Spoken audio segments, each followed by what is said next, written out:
Hey Mexicans, welcome back to this new video where today we're doing a whole WICSO and what combined episode again. So yeah, we're just gonna jump straight to it. So the Russians and the Western Europeans have not only decided to declare war on the Austro-Hungarian country, but for Russia specifically, they've decided to declare war on Finland and the Baltics. So all four of these countries will declare war on these three.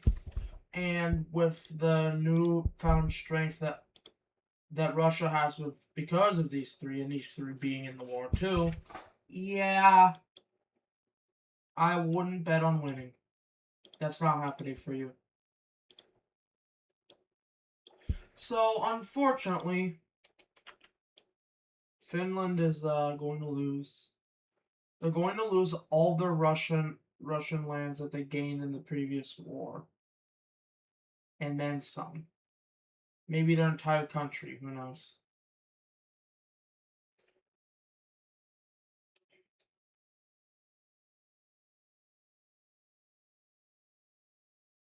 So yeah, we just see the Russians going all in. And they take the capital. But it is there where the Swedish, the Norwegians come in and they're like, we need to preserve as much of the country as we can, while ultimately invading the country itself. Complicated, I know. The Finnish are mostly fine with it though, because Norway is an ally that they actually get along with, and they're at least trying to preserve as much as they can. Because without having to get into the war themselves and then ultimately lose. So basically, yeah, this won't sort itself out until this sorts itself out. And this is a very unfair war. The Russians push into the Estonians, they take over the capital, and the rest of the Baltics pretty much falls over to Russia. But now, we see the main forces over in the Germans.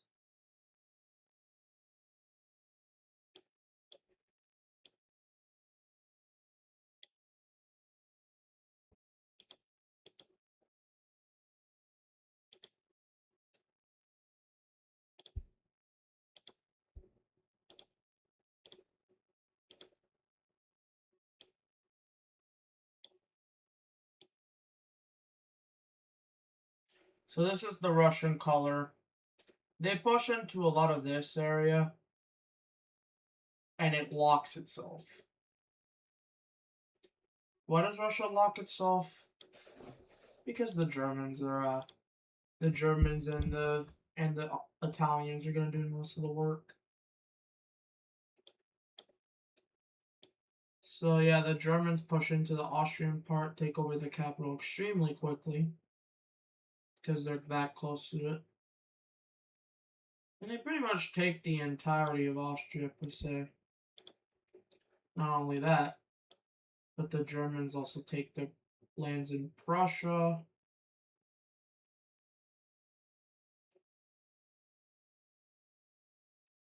And their front line looks something like this. With the Italians push into this part and just take over this part. In the peace treaty, they will annex that. While what remains of the Austrians surrender to both the Russians and the Germans. So yeah, now we will take a look at a peace treaty. Alright, so in this peace treaty, the Italians annex all of their Mediterranean coast. The Germans annex their portions of Prussia and also it basically they also annexed some of the Sudetenland areas. If we look at the modern borders, that is exactly what they annexed.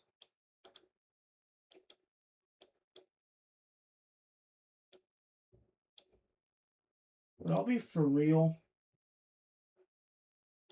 I think it would look better if these were a little bit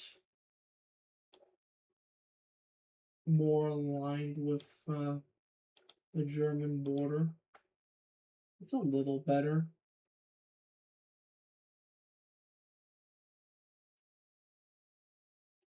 And then we could give a little bit of polishing towards these borders.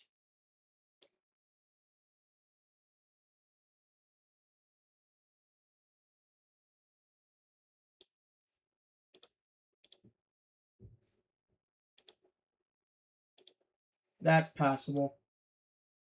Now let's see what it looks like in the actual... Yeah, you know what? I like that. Give that back. But yeah, anyway. Yeah, the Prussian, the Germans gained Prussia and a little bit of the Sudetenland. Not everything, because the borders would suck otherwise, but yeah. And the Austrians still exist, of course, but alliance, forced into the Triangle Alliance. And then the Russians pretty much annexed the modern borders of the Belarusians and the Baltics. I mean, modern borders wise is what it looks like. Now, if I gave this entire thing to Russia, it would suck. Plus, they're not really. I don't think they're really planning to conquer the green team yet, anyway. But, point being. Oh, yeah, and as for Finland, The Russians annexed some lands, and the Finnish are allowed to exist because Norway told the Russians that they want Finland to exist. And so they get Finland to exist. There's no new government or anything. It's just Norway stating Finland should exist. And Russia respects it. Mostly because they actually don't care too much about Finland. They really only just wanted to reconquer their former lands. Which they did a good job of reconquering and getting more, actually.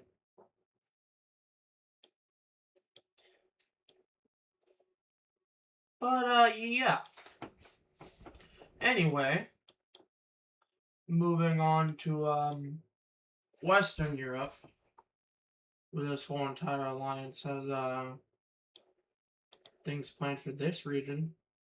Mostly the Italians, because they want all the Mediterranean. Yeah, the brunt of the work will go to the Italians. But they will allow people to join the alliance that won't interfere with their plans of conquering the Mediterranean. And who will join? Who will take that call? More importantly, who actually does take that call? Well,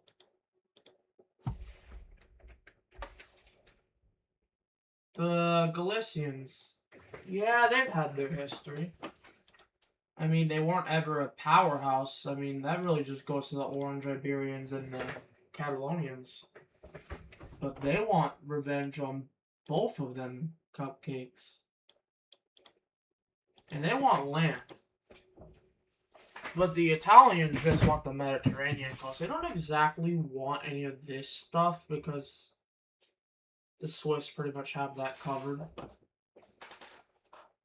And plus, they're probably going to get a little bit out of Catalonia anyway. They're the opposite of stupid. But my main point being, since Galicia is in the alliance and they want Iberian land, that's what they'll do. They'll push into the rest of Catalonia, and yeah, this entire country just falls. But you're mistaken if you think it's just Catalonia in this war. Oh no. It is also the Iberians.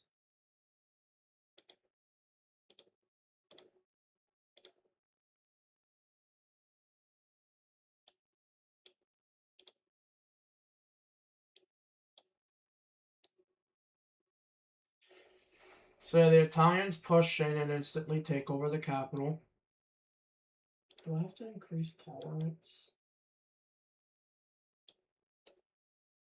Yeah, I would say so. But yeah, with the entire Mediterranean and the mouth over to Italian control, the rest will pretty much just go over to the White Iberians. And in the peace treaty of Iberia, we will actually, for once, see the normal countries start to use WICSO borders, only because it makes a bunch of sense in Iberia where it's split. Everything is split up like that. Iberia isn't united or just Portugal and Spain. Otherwise, they probably would have done those borders. But since Italy only wants the Mediterranean and the Iberians want the rest of Iberia, it only makes sense to actually use the provinces. So let's take a look at that peace treaty. Okay, so in the peace treaty, we actually see the Italians get a little bit of Switzerland's land because they want to pretty up the border. And they also get this whole entire Mediterranean part of yeah. And then what remains of all of this, such as this, and this, will all go to the Iberians.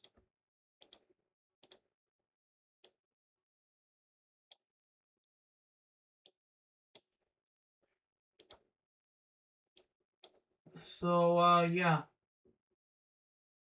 With that, though, now we really only have, a couple regions to hit in order for all of Italy's main goals to be satisfied.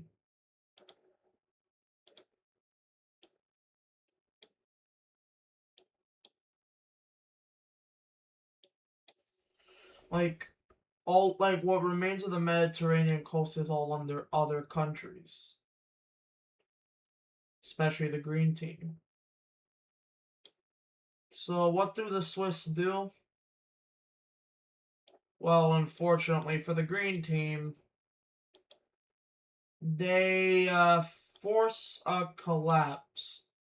But before they force this collapse, they take some magic away from the green team and direct it towards Austria. That way Austria can get the magic instead of the green team. So yeah, now with the green team in collapse, we just see the land get forcefully partitioned. So yeah, we will now take a look at the land partitions for the green team. And so with that being said, the green team is gone. They are now reduced to a worser version of their territorial law, which now this is their actual territorial law. They had all the Caucasus at the territorial law, but this is their actual new one. And we see that the blue Central Asian unification is back. And along with that massive separation from literally these two in order to prevent a reuniting. Russia's back stronger than ever. And, well, the capital of this new Caspian Republic, which has now just been reduced in size majorly. The capital will still be Baku. Whoa. But yeah, the capital will still be Baku. As that's where the whole entire government had been ran for years and years. But yeah, Caspia is gone, and with that comes the preparation of these people to now invade the Farmers Union, which has finally gotten its land back, but for how long? Anyway, now we gotta move on to what, episode 5, I believe? I think it's episode 5. Yeah, it's episode 5. So we gotta move on to what, episode 5. Let's go.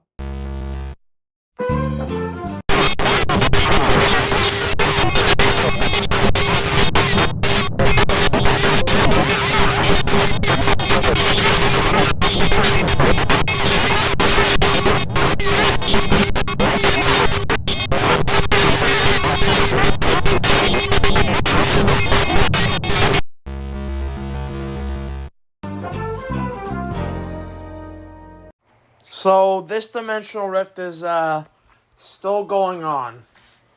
And I can't fix it, so yeah, we're just gonna have to enjoy our last final moments in this universe before the dimensional rift happens. Or enjoy, I don't know. Not enjoy, but you know. We gotta do we can't do anything about this, so we gotta watch some TV, maybe, and also like count the days.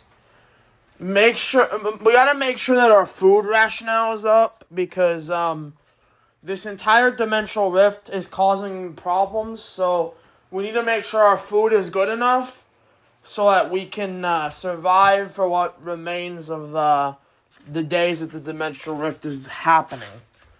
And when we fix it, we can buy more food after that. But we need to make sure our current food supply is good enough right now, and if it's not good enough, we need to buy more.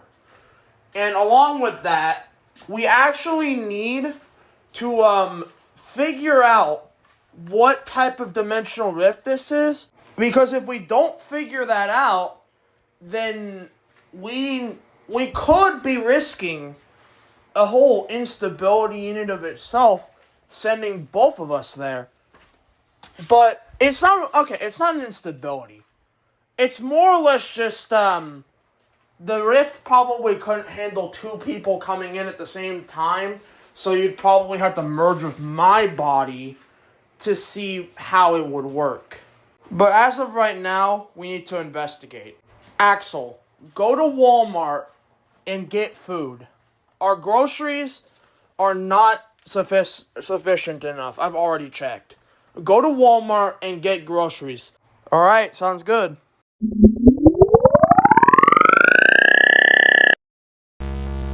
Alright, so, we're back to WICSO restarted. Where, you see, something else is gonna happen here. So, there are I'm gonna show you the power rankings real quick. It'll be very important for, later here. So, the power rankings. And I need to make this bigger. There we go. So, number 1 in the power rankings. I need to make that black, too. Number 1 in the power rankings goes to, well, actually, 1A, 1B, and 1C. I think it's obvious who goes in all of these. Switzerland,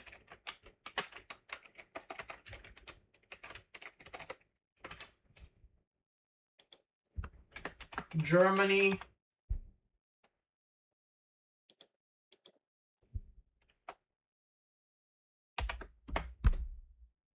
and Italy. These are all countries that have came from not from the WICSO restarted universe, and their technology is much more powerful. So yeah, this is reasonable. Now, issue.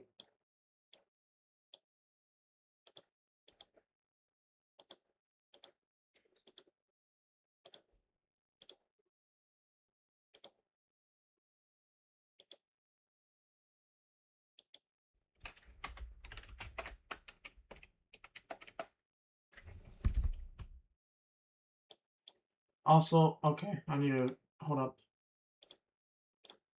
Okay, I screwed up the text, but here we go. So, this is number 1, all shared equally by these countries. Number 2, which is the actual WICSO countries that are strong. Number 2 in this regard is Russia. They have regained a bunch of their land, and it also has technology from Switzerland, Germany, and Italy. So while they don't outpower them, they do rank close to them because of that. So number 3 in this regard would be Persindia. And well, that's pretty obvious because they have their technology, and they're in the triangles. So then 4 would be Brazil. That's for the same reasons. 5 would be... Actually, these are so close that 5A and 5C would honestly it would honestly be tied between okay, hold up. I need to edit these because it's periods instead of semicolons, which I didn't want to do. So anyway, 5A will go to Vietnam. Because, yeah.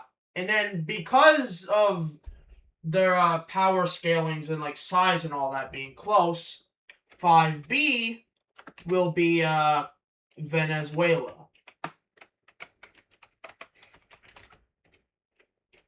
And then number 6 goes to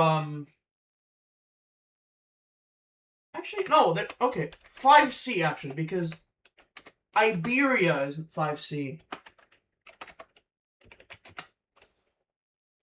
So then number 6 is the Caribbean.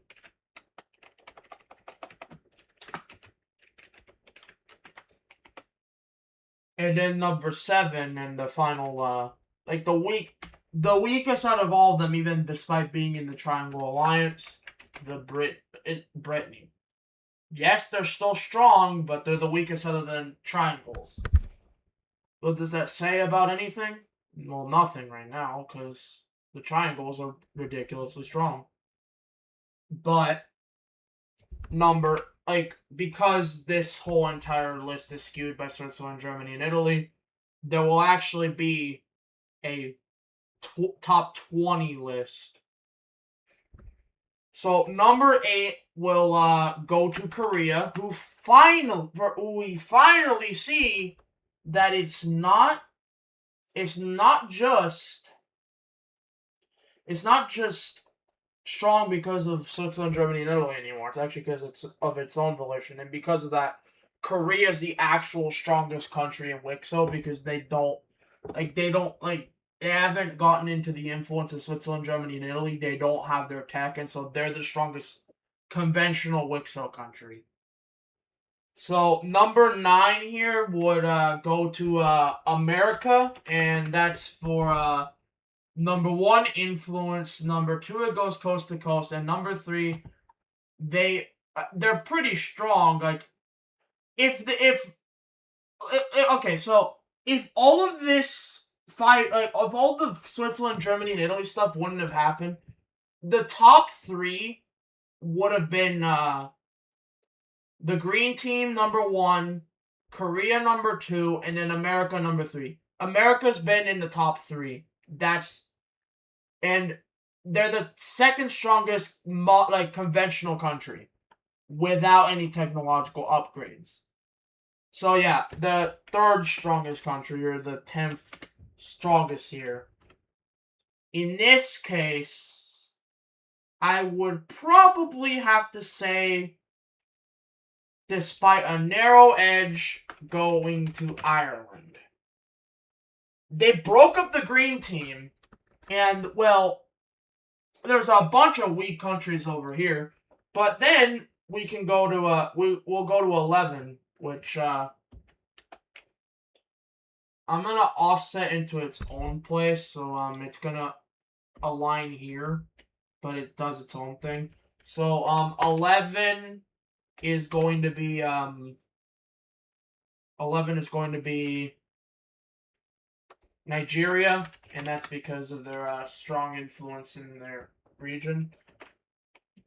Oh.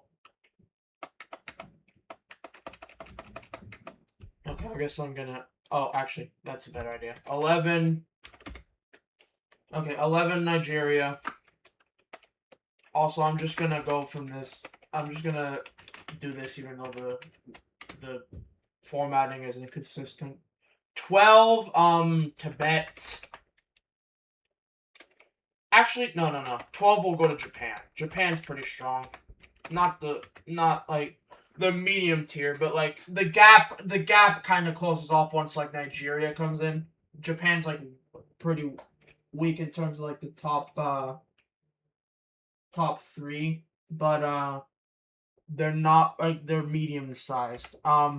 13 will go to Tanzania because of their strong holdings in the east coast of Africa. 14 will go to oh god, it would be 14. Mexico, actually. Yeah, Mexico. 15 would go to Indonesia. 16 would go to Carthage. 17 would go to I guess Norway. And then 18 Farmers Union. Oh wait, I forgot to take account. Oh my god, I forgot to take account the old empire. The old empire would be Oh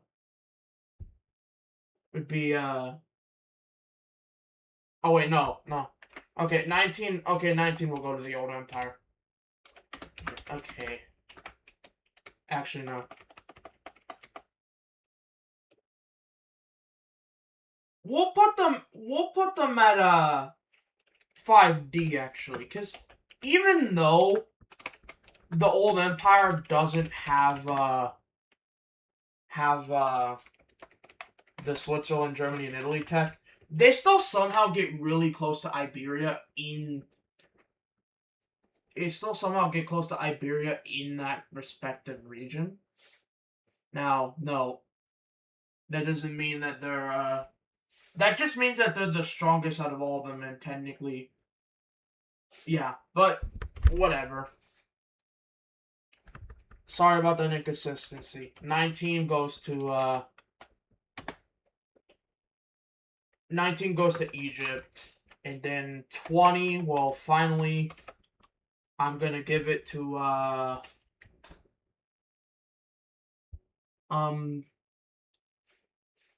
there's not that many countries.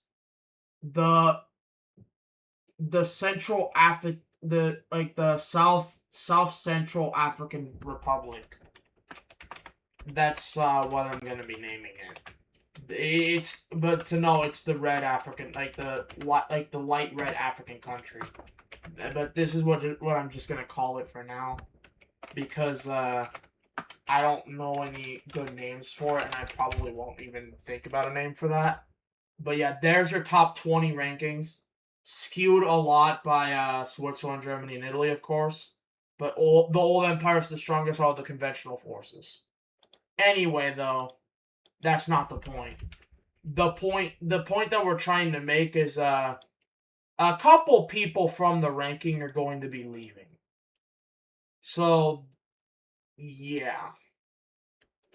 The reason why is because the dimensional rift is starting to impact here a bit too, but it's not impacting in a way that would take Switzerland, Germany, and Italy out. It's only going to impact the actual countries here.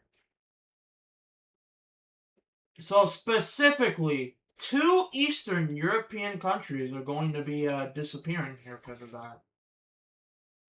So who are they? Well, it's the only 2 that are relevant here. So let's take a look at these 2 countries. So both the Farmers Union and the Austro-Hungarian country have disappeared from this world. The cities still remain, but the countries itself have been transported through the dimensional rift over to a different universe. So now with this knowledge being established, let's take a look at the division of these territories.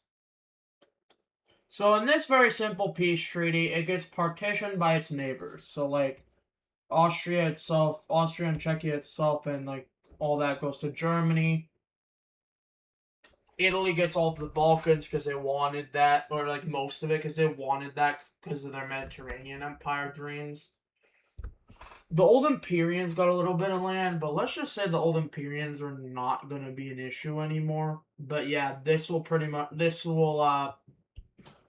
end the WICSO restarted portion of this video. Don't forget to like and subscribe, and we're going to go over to what remains of what.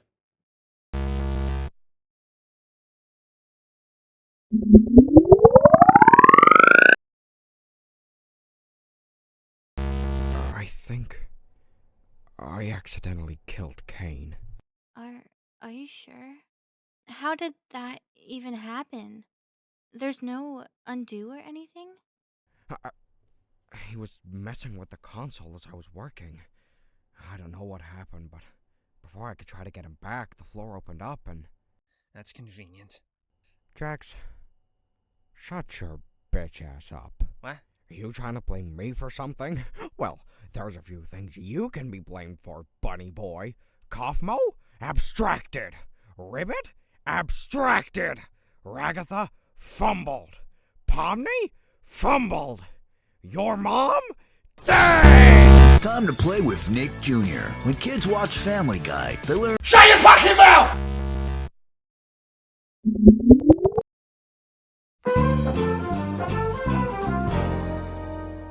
Old Empire.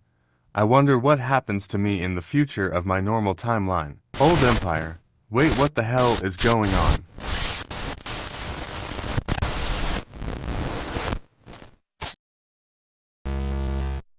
Major uprisings are happening in the Old Empire now. More specifically, in Africa, where these lands had previously sort of been annexed recently. There was some selling of land that happened, but nonetheless, the people in Africa are kind of sick of being ruled by the Old Empire. And this massive uprising presents itself. Guerrilla warfare fighting happens within all major cities over here, and the Old Empire loses its footing in Africa. What does that look like? Well, it looks something like this, with the rebellious country taking a majority of the land, but the red team and the gold team also taking a lot of land. With this, front lines across the Old Empire begin to collapse as the Russians start to pour in. Quickly, major cities begin to be captured by the Russians, and very soon they reach the Caucasus Mountains, where they are held off by Old Empyrean forces. Now, the Old Empire has some intense and insane geography.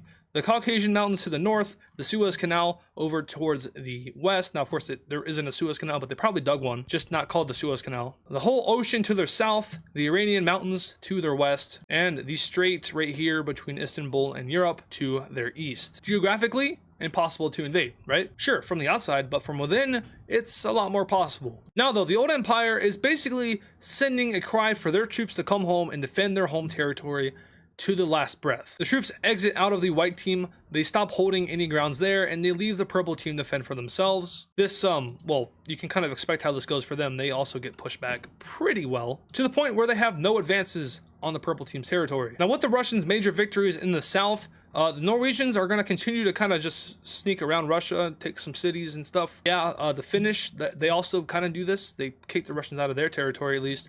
And they also take some major cities up here, which is really confusing to the world because Russia is doing a lot of damage in the south towards the Old Empire all of a sudden, but they are losing a ton of ground up north. And as it turns out, the Russian state is collapsing. Not only is the Russian state collapsing, but the Old Empire is collapsing. There are too many fronts for both of these countries, and hence, they are both starting to lose their grasp. The citizens of both countries are sick of the war, and while Russia is beating down the Old Empire, the final split will take place. A major rebellion will show its face in Greece, and this has the purple team stressing because like, oh my god, why did we even join this war? But this major rebellion is just one of many that will continue to break out, as another rebellion breaks out in the Bulgarian region. And Russia is quick to make peace with these rebellious areas. They do not want to fight them, because that would not be fun. They'll just kind of let them work their own magic. And the Old Empire's leader is going to be assassinated by his own citizens and taken out. There's been a lot of assassinations here recently. But with the death of their leader, the government of the Old Empire will officially collapse. The Purple Team will be very quick to sweep the Italian peninsula and take all of the Old Empire's claims in this area. They'll also be quick to take advantage of the confusion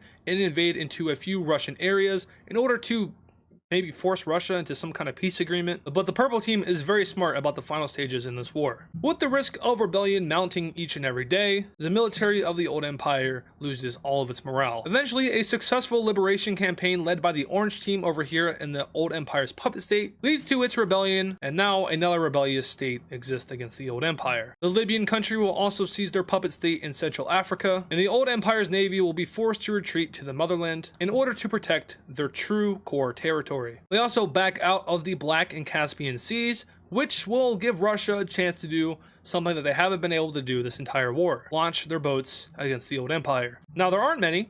In fact, most of their naval stuff was destroyed when Norway attacked them, but they were able to save some boats, mostly because they weren't actually being built over here. They were being built somewhere in central-ish Russia as kind of like a backup just in case this happened, and it happened. But now they're launching them, and the Russian Navy does a lot of damage to the mainland Old Empire. There's a lot of artillery fire straight into the continental Old Empire, and now we see the complete collapse of the Iranian front for the Old Empire. And essentially what is a rebellion, kind of fueled by the green team, but also fueled by the newer dark blue team. They lose all of the land that is eastward of the Iranian mountains. Rebellious populations start to pop up in southern Turkey, and this rebellion eventually gains enough ground to start doing damage against the Old Empire's military, causing a complete collapse of the Old Empire's navy in this area, leaving Crete completely undefended, leading to a very brutal invasion by the Libyans of this peninsula, but it does end in a Libyan victory. And after the gold team troops are able to somehow skip rock and make landing in the south of the old empire, well, without a government and with the civilians kind of starting to do their own thing, I think it's pretty obvious what happens here. The old empire will collapse. Without a government to lead them and without military commanders that are competent enough to step up and take the position, the old empire's navy will completely vanish. Well, they're not going to vanish. They're just going to go back to port and kind of sit around and do nothing probably. But the old empire's navy is now useless. But right before the citizens agreed to terms of surrender with Russia and the cross team, one military general makes one final call, which is to exhaust the old empire of all of its nuclear supply and unload the remaining 8 bombs straight into Russia. They'll hit parts of the capital metropolitan area, which they missed initially, but will also hit some of these outskirt countries, and for good measure, they will drop one on the capital of the gold team. That does it for all of the old empire's nukes, and with Russia all out, the West African country will take initiative, firing all 10 of Russia's nukes straight into old empire territory via their nuclear submarines. Now, they will of course have to do this in rounds of 3 because they only have 3 nuclear subs, but these nukes effectively hit their targets, each wave killing hundreds of thousands and doing exactly what the citizens feared the most, killing more and more people. Remember, once again, these are tactical nukes, not super huge explosions, not world-ending explosions. But with the launching of those last few nukes, Russia's nuclear supply is completely gone. Russia and their alliance now have 0. Whereas with the old empire and the square team, there exist still more bombs, 23, which that doesn't add up. America has 11, which means that the old empire should only have 11. But they themselves have 11 nukes. They're not even on the same continent, so what's the point? And with the old empire looking like they're about to disappear, Norway and Finland will jointly submit a ceasefire to Russia to stop the fighting. The purple team, after fighting for a little bit more and taking a little bit more land, specifically in this dark blue country and the Russian puppet state, will also sign a ceasefire with Russia, and with that, these 3 countries effectively leave the war. It is now the old empire in America. Oh, well, these 2 just signed a ceasefire as well. All right, it is now just the old empire, this African country, versus the cross team and the circle team. The citizen government surrenders. The old empire has collapsed. Their government doesn't work anymore. The citizens signed surrender to Russia and the cross team as well as the circle team. And the War of the Greats is over. Russia has won. But something happens as the Russian military moves into old Imperial territory and starts taking over their claims, of which they will soon sign a peace deal with. 10 more nuclear strikes will hit Russia over here near their capital. Russia's major cities are completely destroyed. Their infrastructure is destroyed and they can no longer respond to this attack, whoever did it. Now, who did it? Oh, the brown team nuked Russia. And while this war was fought between the superpowers of the world, between Russia, China, and the old empire, the brown team has been waiting for the perfect moment to strike. The perfect moment for revenge. After losing World War II, the brown team lost tons of land to Russia. And while they did make amends with the old empire, they could never forgive Russia for what they did. The brown team's military will swiftly move through all of Russia's puppet states, taking back what was rightfully brown team territory. With an almost completely collapsed Russian state, the brown team sees little to no resistance in their advance. They sweep across Russia, and after getting near towards their capital city, Russia will be forced to surrender to the brown team, meaning that these territories down here gained by Russia will have to be forced into relinquishment by one of their allies, or more specifically, all of their allies. And since none of their allies ended up declaring war on the brown team, this is a one-on-one war between the brown team and Russia. So the brown team doesn't have to fight any of Russia's allies. They were smart enough not to declare war on the brown team. They know. No matter how close your allies seem, they will always betray you when it matters most, if you're losing. Anyway, the old empire's relinquishment will look something like this. This is temporary only until they work out an official peace deal to end World War III, but we also have to worry about a peace deal over here between the brown team and Russia. In the meantime though, the purple team will violate the ceasefire between them and Russia, sweeping through the territories of the white team, which they are allied with, by the way, and moving into Russian territory. They'll take a few major cities before meeting over with the claims of the lime green team, and will then force Russia to surrender to itself, despite already surrendering to the brown team, which kind of creates some tension between the brown team and the purple team here. But that's for some later episodes. And what would you know? Norway also violates the ceasefire, pushing deeper into Russian territory, and also taking a good chunk of land from them. Does anyone else want to violate Russia before they're gone? Alright, no. Russia, like I said, is going to finally surrender to all parties, but overall, the cross team is the victor of World War III. But it is kind of confusing, isn't it? The old empire lost, the Iberian country lost, but Norway and the purple team won, and the white team also technically won, but they're just colored in the wrong color right now. And America sort of won, but the old empire lost. China kind of just left. They're technically on the losing side.